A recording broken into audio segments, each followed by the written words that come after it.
People often think there are very stark differences between a fearful avoidant attachment style and an anxious preoccupied attachment style. And while, of course, there very much are, I cannot express how often individuals start their attachment style journey beginning thinking that they are an anxious attachment style, only to learn later that they're actually a fearful avoidant. So, in today's video, I'm going to help you uncover those differences much quicker so that you can really differentiate whether or not you're a fearful avoidant or you're anxious preoccupied, or perhaps you're watching this video for someone else in your life, wondering if the person you just met and have started dating might be a fearful avoidant or anxious attachment style, or maybe you're just reflecting on your parents, your children, or your family members or friends. Well, in today's video, we are going to do a deep dive into exactly that and cover some really crucial differences between what makes somebody a fearful avoidant versus what makes them anxiously attached.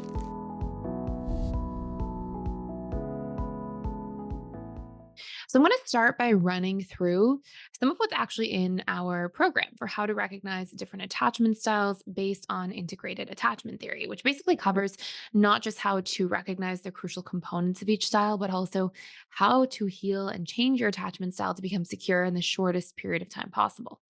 So, some original characteristics that you'll see here between the anxious attachment style and fearful avoidant are basically as follows. The anxious attachment style, when you first meet them, they tend to be very charming, charismatic, very kind, warm, quite likable, sensitive, and friendly.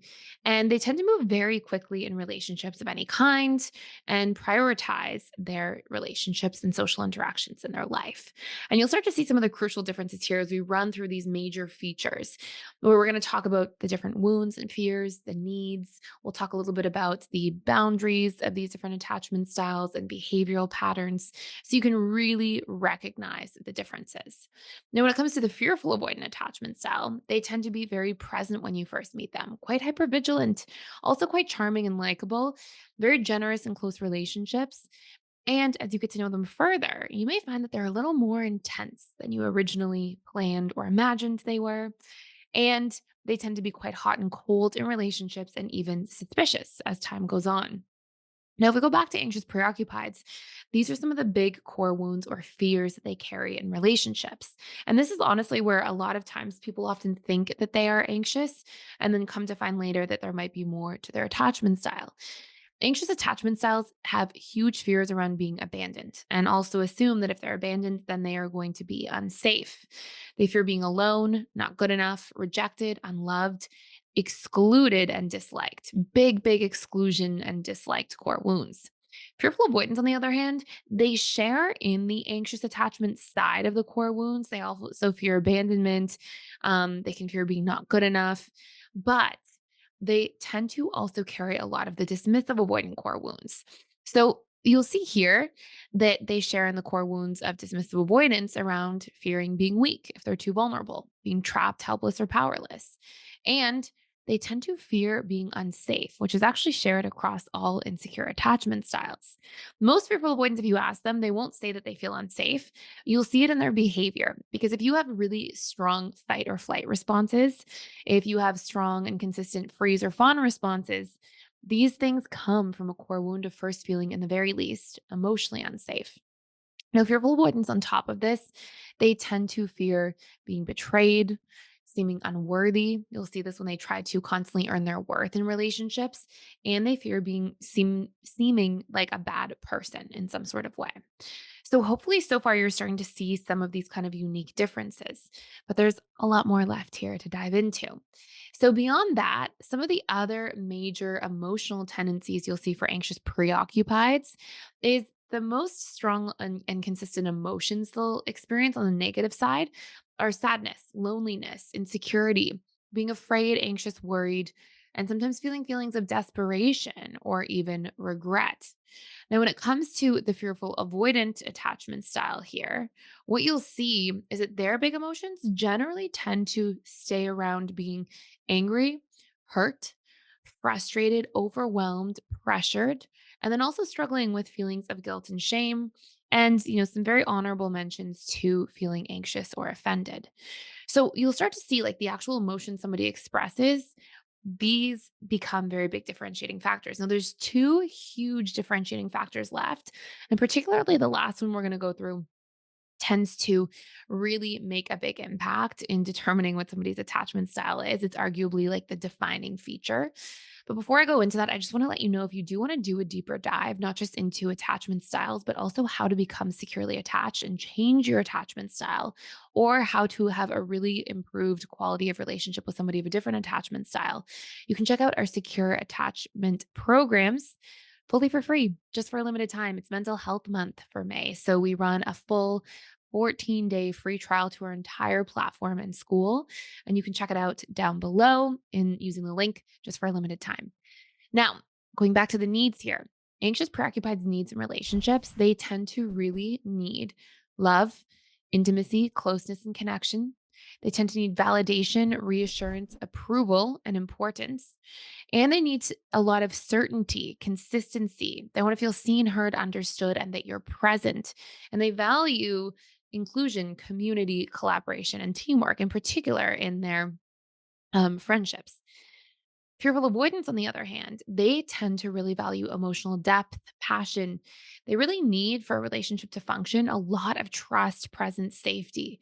But they also value a lot of novelty, growth, and they still need their independence and freedom. They also, on top of that, care about intimacy and also feeling wanted. So sometimes you'll see some of these needs get confusing, right? Because the fearful avoidance shares in the anxious needs, but they also have a lot of the avoidant side of these things, right? They still need a lot of their independence and freedom.